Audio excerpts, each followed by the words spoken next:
Hey, help support the show by becoming a member on Patreon or YouTube. This is the best way to help me as a creator, and so thank you and go Cavs. Welcome to the Junkyard Pod. I'm Tony Pesta, joined by Jackson Flickinger, and even though it's been more than a week since the Cleveland Cavaliers season ended, I think we're all a little shocked. We're all trying to figure out what the hell just happened, and so joining us today to help us unpack everything that went wrong. We have special guest Chris Manning making his first Junkyard Pod appearance, which is honestly long overdue.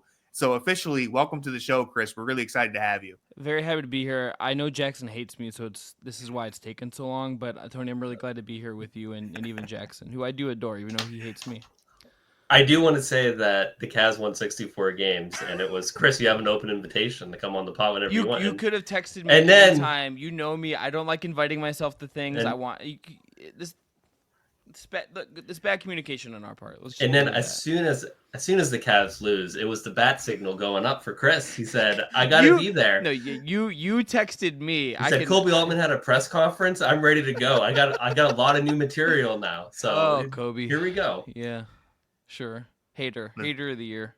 So let's start you off here, Chris. What is your takeaway from the Pacers series? What did you learn about the Cavs? I think they're kind of soft. I think that's the biggest thing, right? I particularly just watching Indiana, and we're recording this a day after the Pacers came back from 12 down late against the Knicks.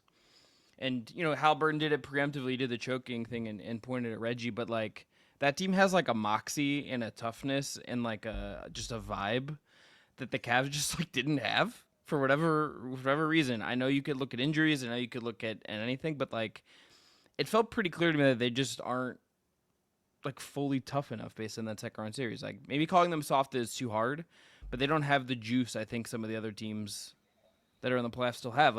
Even compared to OKC, OKC in Game 7 in Denver goes down in that game, comes back, throttles Denver on the strength of their defense and making really good in-game adjustments. They're playing Ant, or down for chunks of that game in Game 1 of the Western Conference Finals, and end up coming back and you read their stories in the game. It reads like a domination. It was pretty not competitive at a certain point. The Cavs at that level, or compared to the team that beat them in the East, just didn't have that gear unless they were playing a bad Miami team in round 1. There's something off there. I can't exactly diagnose it, but it feels very apparent that something is wrong at the core of what this team has been the last couple years, even with the improvements this year. So you talked about them being soft. I often struggle with because I try to be very analytical based, very based in reason. Yeah. Even though you wouldn't guess that by listening to this podcast. But when you call a team soft, you sound like a 92-3 fan caller. Yeah. And I don't want to sound like a 92. Well, that's true. Yeah. It's true. So you don't want to sound like a 92-3 fan caller, but also at the same time, that's kind of what they are.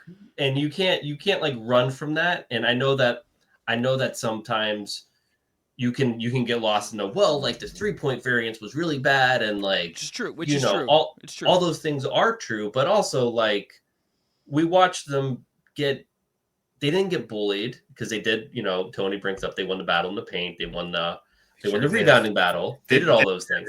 But they did win that battle. But being soft is more than that. So what does it mean to you? Let me ask it this way. Let me put it this way, I guess. I think when I look at Game 7, a game is huge. Or lost in Game 6? 6? You lost 5. 5. Was it 5? I'm hallucinating. This is bad. I apologize. Losing 5. You're down 3-1. You're in Game 5. Yeah. The fact that you no-show that game to me, that kind of tells me everything. I think that's the whole thing. I don't think the rebounding stuff is fine, all that stuff. You won, you showed tough in Indiana. Probably should have been out of there 2-2. I kind of think you just show up Game 5 and you get dusted like that on your home court, and it didn't feel like anyone wanted to be there. I think that in itself tells you something. I don't think that's a marker of a particularly tough team. I can't spin it, and I can't spin that any other way, right? There's no other way for me to look at that and say there wasn't a fight in you. Even if you're injured, You didn't even like lose like a competitive game where like it was clear Mitchell was hobbled or whatever. But it was just like pretty clear from the opening tip that they had no juice. And like I don't how else to describe that other than a team doesn't have it mentally, that a team's kind of soft and not ready for the bright lights. Shout out Jarrett. Yeah, I do think they showed more fight in Game 5. Game 4 is when they got just completely obliterated, like start to finish. That they really had no juice in Game 4. That's the one they lost by. I think they only lost by 20, but like they were lost by 40. They were down 40. Jalen Tyson balled out. Shout out Jalen Tyson. Almost brought it back. Almost reversed the garbage time balled takes. out, actually. He actually did, but listen. Here we go. Here we go. 20, Okoro Island. No, we're not talking 20-minute tangent on Okoro and what you do with his $10 million contract this summer. Are you ready? Oh, would love to. You would just hope to get off it without attaching real assets to it. All I'm saying is this is bad. That was bad podcasting, Jix. Okoro Island. If you guys have ever seen Yellow Jackets, that's the type of stuff that's going on in Okoro Island right now. There's some messed up stuff going on there. The survivors are not. They're barely surviving. Let's just put it that way. But we're not here to talk about Okoro. I will not apologize. All right, I fought the good fight. I did everything I could. Okay, well, I will not apologize. This has been like a 5-year battle between me and you. We did our best. All right, we tried to bring Okoro Island to prosperity. At a certain point, we just realized the island wasn't built for what we thought it was. You know, like and now we're moving on. It's the only thing you can do, right? But I do want to. I don't want to get sidetracked too much here because I do want to talk about this because we're talking about, you know, I think we all agree a lot of stuff went wrong. Basically everything went wrong for the Cavs, including, you know, a lack of physicality, softness, whatever we want to call it. I remember as far back as like the All-Star break, before the All-Star break, talking about this and just asking the question, and more people have brought this up now. What was the Cavs' identity? Like, what were they supposed to hang their hat on at the end of the day? Because they were never all in on the math game like Boston was. They weren't a defensive powerhouse like they originally kind of were. I think we learned over time that this isn't the type of team that's going to grind them out physically and win with physicality. Like that's just what you need to have a defensive identity. And they kind of 2023 kind of, you know, showed them that's maybe not the path for them. And so there was this looming question of like, who are the Cavs when the playoffs start? When the going gets rough, who are they going to be? And I think the answer to me, at least what I would have guessed, is that they were supposed to be this like all-around dominant offensive-minded team where everyone's on a string, the ball is moving, everyone's involved. It's this full team effort where everyone's playing ethical basketball, the beautiful game, stuff like that. And I saw it in the first round against Miami. Granted, the Heat suck. I saw it for only 2 games against Indiana. I'd say games 2 and 3, the Cavs played at least somewhat what I would have considered to be Cleveland Cavalier basketball. The rest of the series, though, games 1, 4, and 5 especially, Cavs were all over the place. Like, no one was on the same page on offense or defense. There was no harmony or rhythm to the way that they were playing. Whatever semblance of identity that I thought they had, it was nowhere to be found for more than half the series against Indiana. And even games 2 and 3, it was like a diet version. And I know they lost game 2, but like for most of that game, it felt like they were playing their regular season basketball to, you know, the best of their ability with 3 guys missing. Game 5, though, nowhere to be found. And that to me is like, there's a million things that went wrong, but abandoning whatever identity that I thought they had, or maybe just finding out that they don't have an identity at all, was the most concerning part of that collapse. Yeah, I do want to correct myself and say that because they did win the first quarter of Game 5 and then faded. So I want to like correct what I said because that was wrong. And I someone in the comments will yell at me, and I'm sorry to that person. No, I think you're right. Like, and I think part of it is just like nothing. The injury certainly chipped away at it a little bit, right? Like, I think Garland clearly wasn't 100%. Mitchell definitely banged up. I think Mobley and Hunter like banged up all. I think Mobley, at least efficiency wise, was good in that closeout game. But then like it's like Ty Jerome just like fades, and then even I love him, and I think they have to find a way to keep him. But it's like the way that like Sam Merrill was used in the series was really interesting as far as like where you're inserting him in and out. And then it's like it felt like they were like trying things because they got kind of punched in a way they didn't know how to do, and that's a Kenny Atkinson failure, right? Like I think he had like a very clear identity, and then they got rocked, then it's like, okay, then they're once they got back up off the canvas, they didn't really know what to do. Like the game plan goes out the window at that point. I think is kind of what it feels like to make maybe the most obvious analogy, which is concerning. And it's not like I think if we were all to kind of run this down pretty simply, I think we could have come up with one. But Tony, what you said about defense, I think is a question I would ask both of you is in the time that the Cavs have evolved and got to this point, the defense has not like to a degree where it's not like quote unquote bad, but the defense went from being like one of the best units in the NBA and like a unit you really feared on the game plan. Where even when they lost, it was like in the playoffs a couple years where the defense still did really well, was the offense that really failed. Now the defense like isn't as good because you've made this trade-off to be much better on offense. Jerome gets more minutes, all this stuff. Does that concern you? Like, do you feel like that is an issue to some degree? And like, how do you reconcile, like, you made these huge improvements on offense in an offense-first league, but the defense isn't like the weapon, except when the zone worked at times, I would say, maybe in the Pacers series, to the degree that it was a couple years ago? I would say to that, I think the biggest issue, and kind of combining both of the things that you guys are both talking about, is that the Cavs don't have an identity because even when they were under JB Bickerstaff, they wanted to be a defensive first team. But it's really tough to be a defensive first team when you have 2-6-2 guards in the backcourt. Like you look at Oklahoma City, they're like, people talk about Shea being the best player on a championship level team. And it's like, really what I heard somebody say that I think really makes the most sense is that the defense is actually the best player on the team. And like Shea's almost like the second best player, if like you're thinking about it in that traditional sense, just because of how dominant that group is, because you have 5 guys on the court that are all plus defenders that really make you feel that defensive presence every single possession. The Cavs, even under JB Bickerstaff, as good as they were defensively, they could never really get to that point just because of you didn't have plus defenders at every single spot. And now they've shifted to being an offensive team, but they're still kind of stuck between both where like you don't have, it's not a team that can go really small and play really fast and have that identity because you still have the 2 bigs.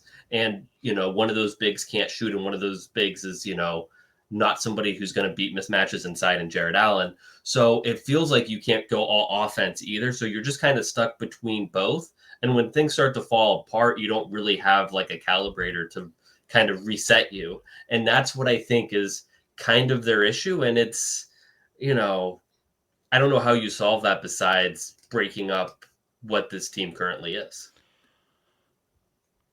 Tony, what do you? Yeah, I wanted to respond to that point that Jackson said, because I do think he makes a very, very good point. This is something that I've talked a lot about. I would say it's like the Jenga tower with the Cavs. They do have this kind of weird Frankenstein lineup, and it's so difficult in the NBA. I'm going to be really oversimplified here, but it's so difficult in the NBA to win without like a top 5 guy who just patches up a bunch of your issues. And so the Cavs, their issue has always been they have to have these 4 different pieces, really even more than that, right? Like they were winning. Part of their identity, like I said, was their depth, was that they had so many contributions from different areas on the roster. And what we've seen, especially this season, is that when even just 1 or 2 things start going wrong, it's like this cascading effect where the entire tower falls down. And that's why it's so difficult for a team that doesn't have that that superstar top 5 player, or even just a guy who elevates to being a top 5 player in the playoffs and covers up all your issues, because the Cavs, they don't have that. And so when you're not really locking in defensively, and to answer Chris's question too, like I think they've slipped in part because they've tried to be a better offensive team. So there was going to be, some slippage defensively, but I also think that teams have just kind of figured out how to target them in a different way than they did originally when they had the 2 big lineup. Like now we're seeing Mobley and Allen get pulled up out of the paint more often than not. Mobley obviously does a fine job on switches, but like the more time he's out there, the less you have him protecting the rim. And Jarrett Allen has been picked on a lot more too, right? Like Halliburton was cooking him every single time he got a switch. The Pacers did a really good job of finding the weak points in Cleveland's defense. And I have always said, I've said over and over again when it comes to the 2 guards that like until I see the Cavs lose a playoff series because of the 2 guards just not being able to bring it on defense, I'm going to defend them as better defenders than they get credit for. But I will say against Indiana, Jarrett Allen gets a lot of the blame, and I think he deserves plenty of blame. A big thing that was going on in Indiana is that the guards, whether it was Garland, Jerome, or Mitchell, were just turnstiles. Indiana was getting them into rotation every single time. And I'm not saying that you need to split them up, that that's the only way forward is splitting up Darius and Donovan. I think it's way more complicated than that. But I will say this is the first series where, and this may be an unpopular opinion, but like just to break down the series that they've lost. 2023 against New York, I think the offense was the bigger issue. Obviously, they had problems on defense too, but I think the offense was the issue. Against Boston, the defense wasn't really the problem either. They were just completely outmatched. Against Indiana, I think you could argue the defense was almost more of an issue for them than the offense, because I think the offense, there's things you can point to, right? Like the offense gets at least a pretty decent boost if Darius Garland is just healthy. If he's just healthy, the offense looks a decent amount better. I'm not sure the defense, or did I say that right? The offense gets a decent amount better. I'm not sure if the defense gets to where it needs to be, because Indiana was having no trouble picking the Cavs apart. And I know Indiana shot like an incredible percentage from three, but they were also generating good looks the entire series. So that was a long roundabout way of answering Chris's question, saying that the defense, for the first time in this core four era, was the most concerned I've felt about the defense. I'll answer that. I still don't think it's doomsday, but it is the most concerned I've been. One thing I will say about the offense super quickly is that it did get away from I think the offense was more concerning, actually, just because they got away from what had made them tick all season. Like, there was no ball movement. They were getting no catch and shoot threes. Just Indiana playing that drop just consistently just took away all the ball movement that we saw all season, and they just weren't really prepared for that. So I do want to flag that as like a big concern coming out of this series. But the defense, from an identity standpoint, is I definitely agree with you from like a more of a global perspective. I think like all of this is right. Like, I think everything you guys are saying is right. I think that and I think it layers in with, I think, my belief that there's not, like, there's something just like an edge just kind of missing. Like, as I was listening to you guys talk, I also was thinking about like Mathurin punching like Hunter in the chest. And it's like, I think most other teams, you're probably not losing that game if you kind of, or at least it's more competitive, and instead they got smoked. And like, that's weird. Like so you have all these things kind of like layering on top of each other. And like the Allen part of it is such an interesting thing, because like in some ways, like having that shot blocking, screen setting, dive man 5 has kind of come back in vogue in some ways. Like, it's a really useful tool for OKC. It's part of the reason like why they've hit this level. Zubac, like for the Clippers, was like a bedrock of that team being really, really good this year.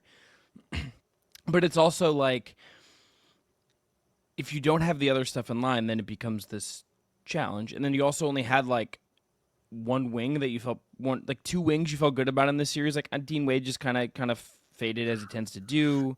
Like Hunter was kind of up and down. Strus, like, I think had some really positive moments at times, but also was 0 of 9 in the closeout game. So it's like your wing stuff is like so inconsistent, and when that happens, the big becomes like you can't even overcome that to some degree. Which I think like all of this stuff, it's almost like it's hard to find like one thing that I feel like is like the root cause of this, because it all just kind of went wrong like at the systemic. same. It just they all all went impact wrong. each other. Yeah, and it just all then like layering, and it's like I don't know where the first cut was, but there's like a cut somewhere, and I couldn't stop that, and then you're bleeding everywhere by the time you can figure out what actually caused it.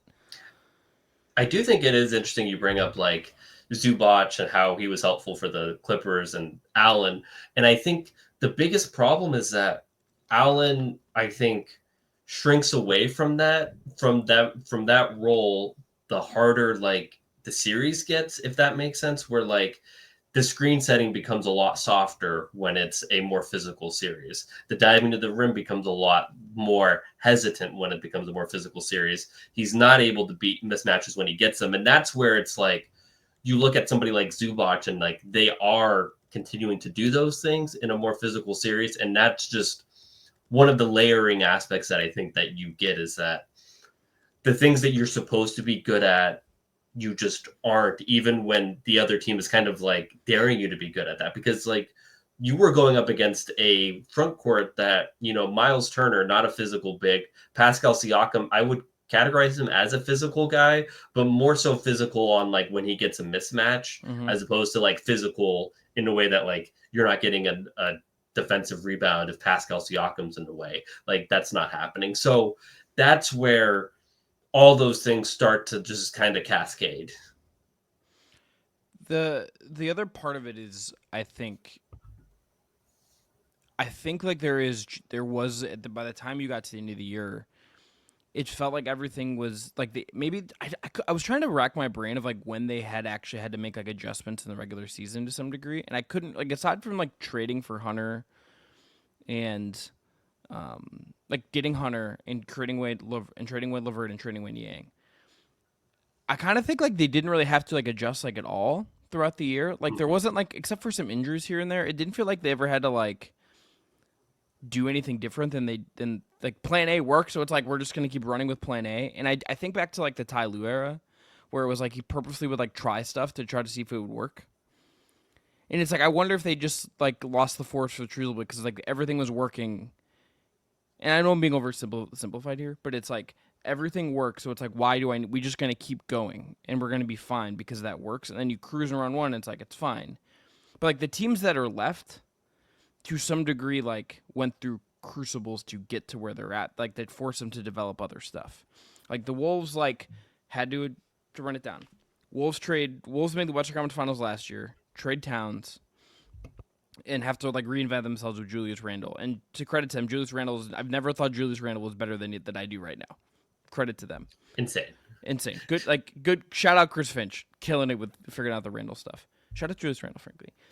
Thunder lose to get cooked by Luka last year, and go get Hardenstein to develop the roster, and then like kind of feed everything into what they're doing this year. On top of already having a lot of other strengths, where like they were probably destined to have this bump to some degree anyway. You have the Pacers that make the Eastern Conference Finals last year, have a kind of slow start to the year, and then like are clearly as an identity and a self-belief beyond belief that they develop like by kind of just chipping away throughout the year. Knicks, heavy minutes. It's a Tibbs team. Brunson is just, I think, kind of developed into this, whether you love him or think he's overrated, whatever it is.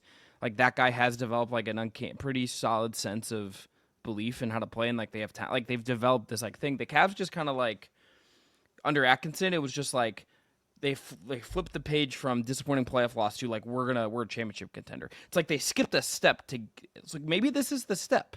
Like I don't mean to sound like I feel the like optimist, which is weird for me, but it's like I wonder if this is like if like 12 months from now they're in the NBA Finals and we think, oh, this was actually the crucible they needed to kind of get to where they needed to go because they had skipped a step. I think change is right here, but I do think like the core group of guys, which I would say there's 3 of them. Yeah. Maybe this is the step, or maybe it's the thing that makes Kobe. I'm gonna go, hey, Evan Mobley for Giannis. Like, you want to do it?